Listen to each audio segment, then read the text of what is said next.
Hi guys, morning, afternoon, evening, whatever it is, wherever yous are. I've been wanting to do this talk for a long time, and I've had some fears because I thought that a lot of shit might come because it's an important topic. It's topic on division. Division from God.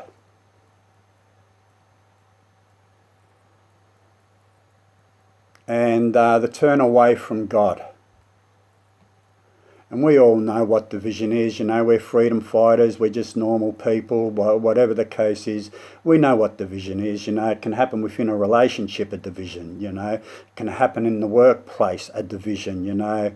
And so division's everywhere.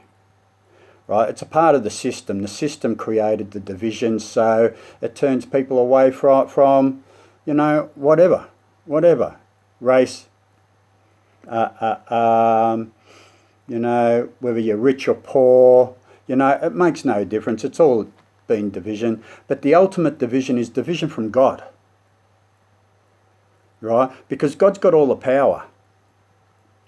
And that's why people have been divided from God with what the system has created, you know. I'm not going to lie to anyone. I am 100% God-dependent, independent, right?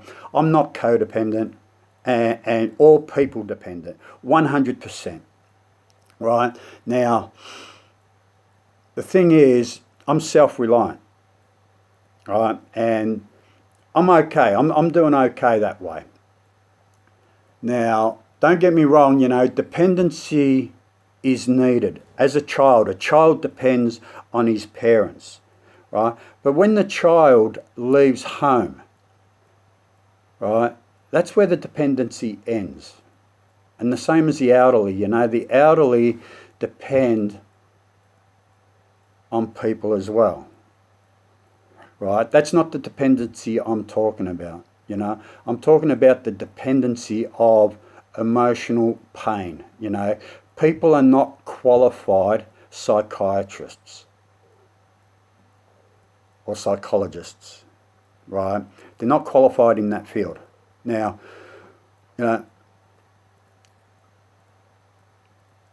pearls of wisdom, you know, that's all I have is wisdom, and that's all I can throw to the people out there, you know.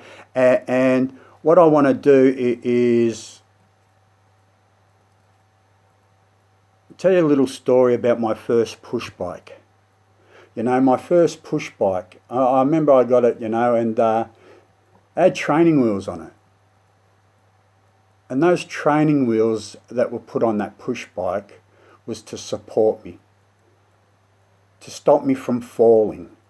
And, you know, and I'd ride that bike, I'd have a little bit of fun, you know, and, you know, get me balance and then lean on the wheel a little, training wheel a little bit, then get me balance and lean on the other side of the training wheel, you know, and, you know, one of my parents then removed that training wheel, or one of them, removed one of the training wheels, and I remember going around in circles, constantly going around and leaning on that one training wheel, that one support, and constantly going around in circles until my parents removed that training wheel. So now I've got no training wheels. I have no support whatsoever, except for a pair of hands. So if I leant one way, the hands would come along and push me, then the same as the other, you know, until I was able to pedal without that support. And yeah, I fell a lot of times. I grazed elbows, grazed knees, you know, broke fingers, you know, and, you know, but I look at my life, you know, and I look at life as that push bike. And I knew nothing about life, you know, and I went through heavy, you know, my parents will tell you, any of my brothers and sisters will tell you, it was shocking the alcohol and drug addiction I went through, you know, and what I've come to realise is every time I was getting ready to fall, I would lean on alcohol as a support, as a training wheel. And the other side would be a drug, right? So I had either way. I could lean either way towards alcohol or lean towards drugs, right? And, you know, there'd be times, you know, if you're doing away from it, whatever the case is, you know, you'd fall and you'd really hurt. And you know, you just couldn't wait to get those training wheels back on to support you, you know. And that's what alcohol and drugs were for me. They were the training wheels I needed to support me up.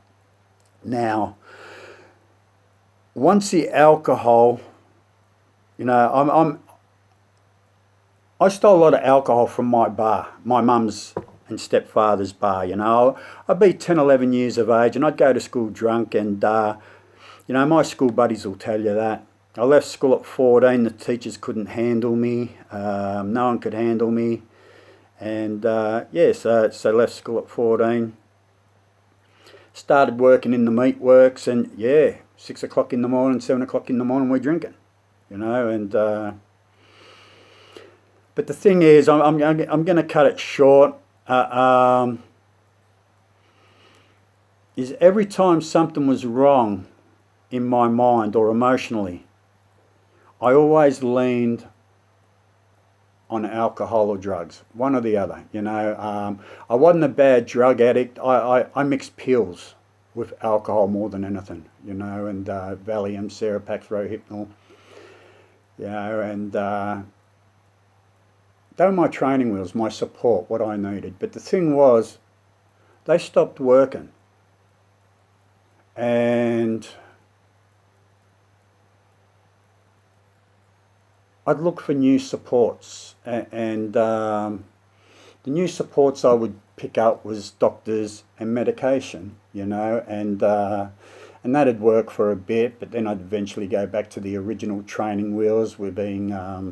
alcohol and drugs, pills, you know, and then again, you know, I'd hit me rock bottom in that area again, and I'd be going to see the doctors and psychiatrists, and they would give me medication. So my doctors and, psychiatrists would be one of my support networks, and the medication they gave me would be the other, you know, whatever it was that I took, anything to shut my mind up, you know, and of course that failed, you know, and then it became back to alcohol, back to pills, back to drugs. It was practically whatever I could take, you know, anything to support me, to stop that fall, you know, to stop me grazing my elbows and grazing my knees or breaking my bones, you know, and... but eventually everything failed,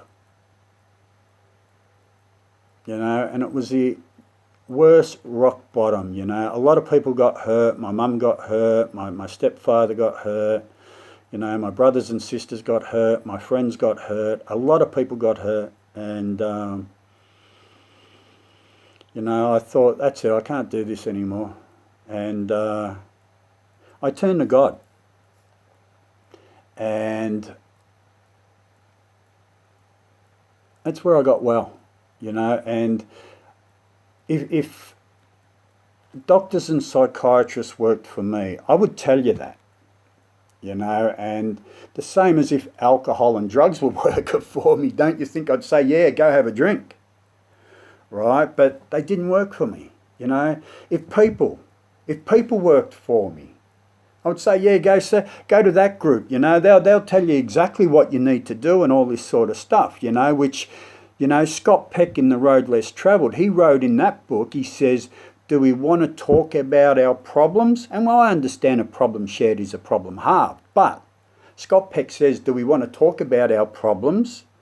And do we want to teach our children to talk about our problems or do their problems, or do we want to solve our problems, and do we want to teach our children to solve the problems? You know, and this is what I mean. This is why the system has come along and diverted or created the division to separate from God. Because God's the solution. The system ain't. The system has you addicted to alcohol, drugs, gambling, whatever the addiction is. They have you deliberately addicted to that, knowing you're going to be so much more emotional pain that you need to depend on doctors and psychiatrists, right? We know all this, right? The thing is, it's like herbal medicine. We know that is good, but the government's coming along and saying it's not, and they're barring it. It's the same thing now. Everybody knows, all the God dependents and independents know that God works. God's a herbal medicine, if you want. But people continue turning people away from God. Right? It's the ultimate division. You know, it's a support network that's going to fail, whereas God don't. You know,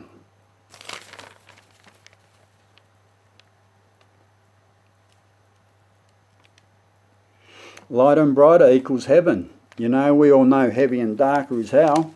You know,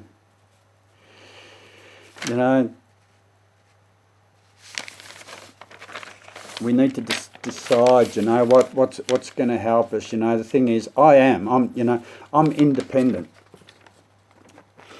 and God dependent. I'm not codependent or people dependent. You know, that's a part of the system. I've already said that, you know. It's put into people's consciousness that they need to be dependent on that sort of stuff, right? It's a dishonest way of raising one's own self-esteem and pride, you know. And we all know pride heads the list of the 7 deadly sins. You know, I've been a part of, you know, I've been brought into a division myself just recently, and it's unbelievable. You know, it's like, you know, it's sad. It's like the Americans going to war with Russia. It's a division, right? And then all the stuff comes in, all the lies come in to turn the people, the American people, against the Russian people, and the Russian people retaliate back against the American people. And who started all this stuff? The leaders, right? The leaders started the war. And my saying is, don't fire ammunition, don't fire your shots in a battle if you don't know what the war's about. You know, and it's more than likely, if you understand what the war is about, you won't want to fight in the battle, you know, and that's just what I see. You know,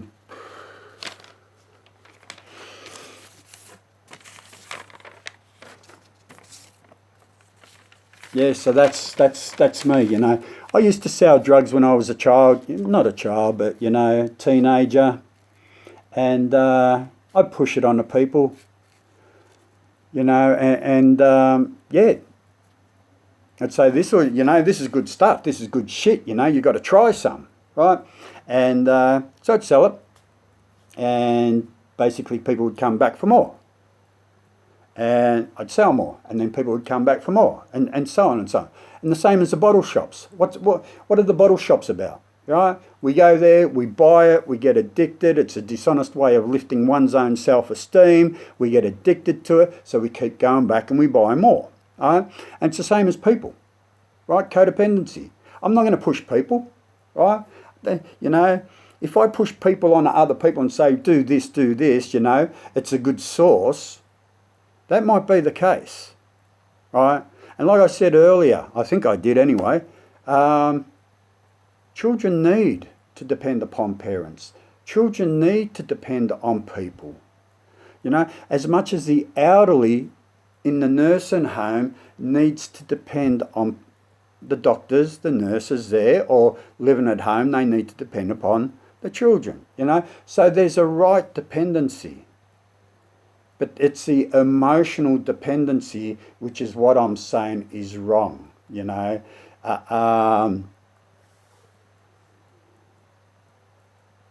You know, we're all sinners. We're all sinners in God's eyes, you know. So what gives us the right to throw stones at other people? You know? If we got God within us, you know, everything that comes out of our mouth is a sermon. Sermon off the mount. Right? Now, what sermon is coming out of my mouth? You know, what is it? What bait am I casting? You know, in the Bible that Jesus said to these two fishermen, he said, "Come with me and I will make you fishers of men." It's important to understand the bait that we are casting out and what we're going to catch. Could you imagine Jesus doing the Sermon on the Mount with resentment, anger, hateful vengeance and all that sort of stuff? Could you imagine what would happen to the crowd? They'd depart.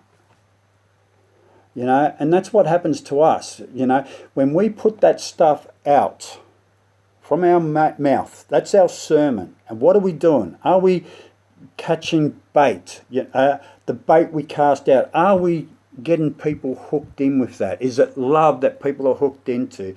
Is it forgiveness, patience, tolerance, and all that sort of good stuff that belongs to God? Is that what we're casting out? Or are we casting out evil?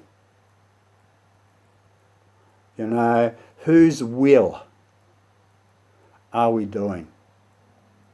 Are we doing God's will, or are we working for the devil? You know, and I'll get a bit more further into that a bit more, you know, a few days' time, whatever. You know, but the main thing is,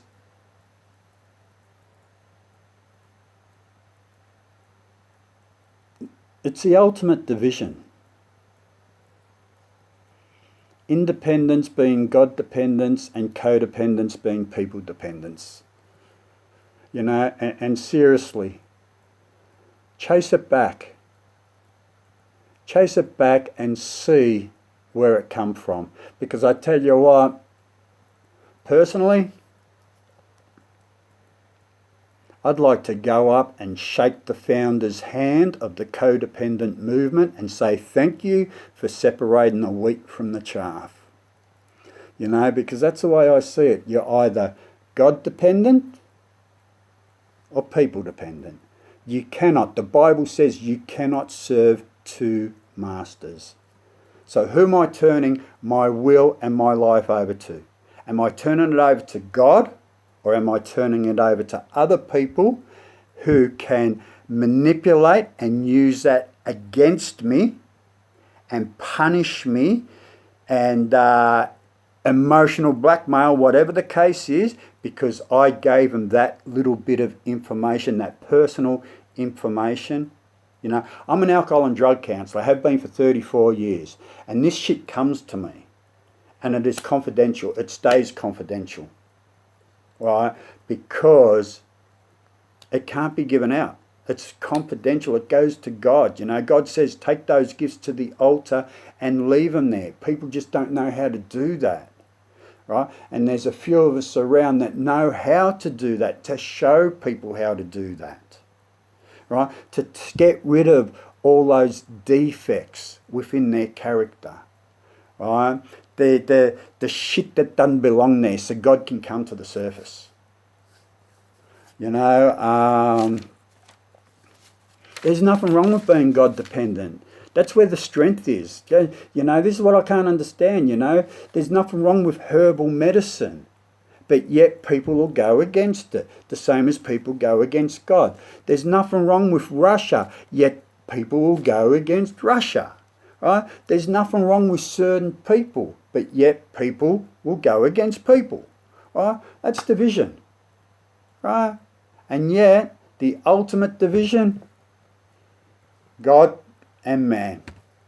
You know, and that's what I'm going to try to do with these talks a bit further on, you know, is bring God into the thing, you know, bring God into it a whole lot more, you know, like the unmanageability within a person's mind, you know, all the shit that runs around in there, right? The resentments, the anger, you know, the fears, the guilt, the depression, you know, it's all running around in there. And while it's running around there, there's just no peace of mind. And when there's no peace of mind, that's when you need the training wheels on your bike of life. Whether it's alcohol, drugs, people, gambling, medication, whatever those training wheels, those supports are, right? They are there to take the unmanageability of the mind, the dis-ease, right? The dis-ease within the consciousness. And that's what I'm going to show people, is how to seek peace of mind, because the Bible or the Bible says that they will be done on earth as it is in heaven. So in heaven it is peace, it is peaceful, it's filled with love, you know, patience, tolerance, and all that sort of good stuff is within heaven. Why can't we have it on earth? Thy will be done on earth as it is in heaven. The peace of heaven can be here on earth within our own consciousness. You know, I've said it to a few people that I don't have to worry about the system, the elites, right? And when you think about this deep, right, the elites ain't outside, right? We're looking outside at the World Economic Forum, the Health Organization, all that sort of stuff at the elites. The elites are already within our consciousness, right? And that's what we need to do. If we want to friggin' get rid of the elites, we need to get rid of the consciousness that the elite has, infiltrated. The elites, through the system, through the TV, through all that sort of shit, has infiltrated our minds, and now that it's in there, we act out. You know, so we need to get rid of the elites within our own consciousness, and only, as far as I know, God can do it. You know, I hope this helps someone. If it does, by all means, share it around. I want to try to get this channel off the ground. You know, so yeah. There's going to be a lot more analogies coming, a lot more stuff, you know. Yeah. So basically, you know, I hope to see yous again next time. I hope this gets put around.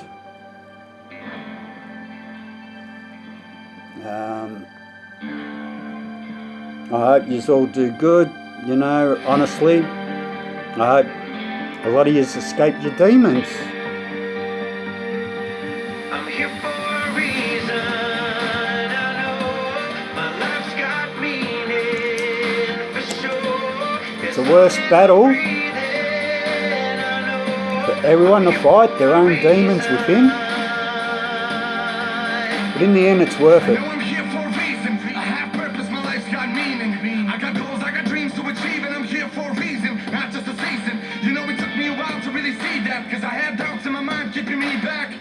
You know, and that's what I'm going to teach people. You know, I've been teaching it for 34 years, showing people how to defeat the demons.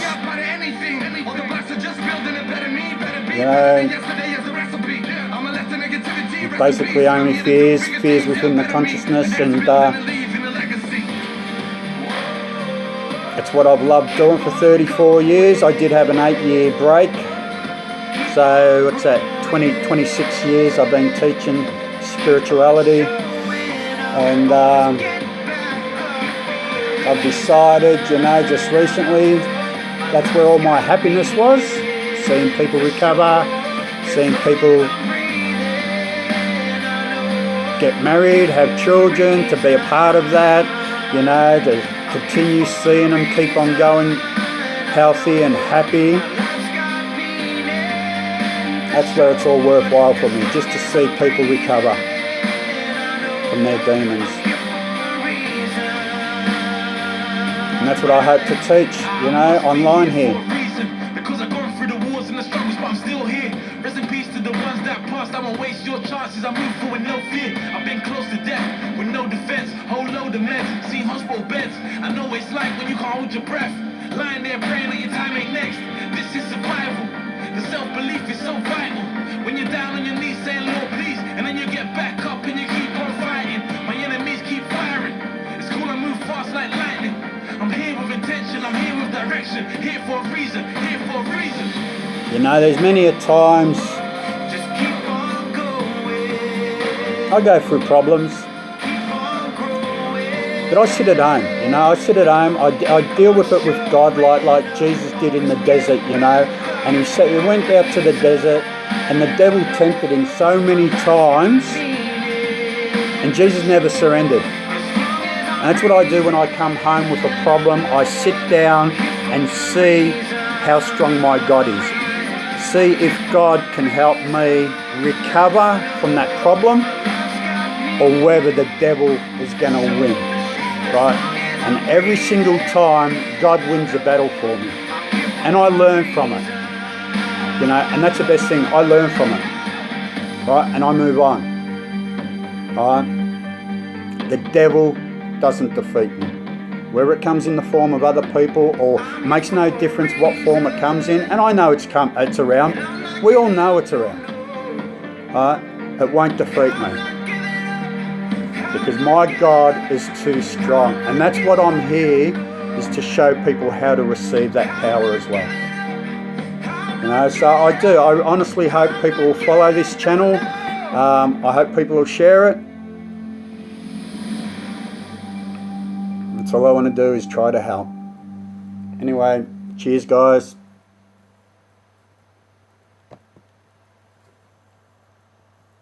Helen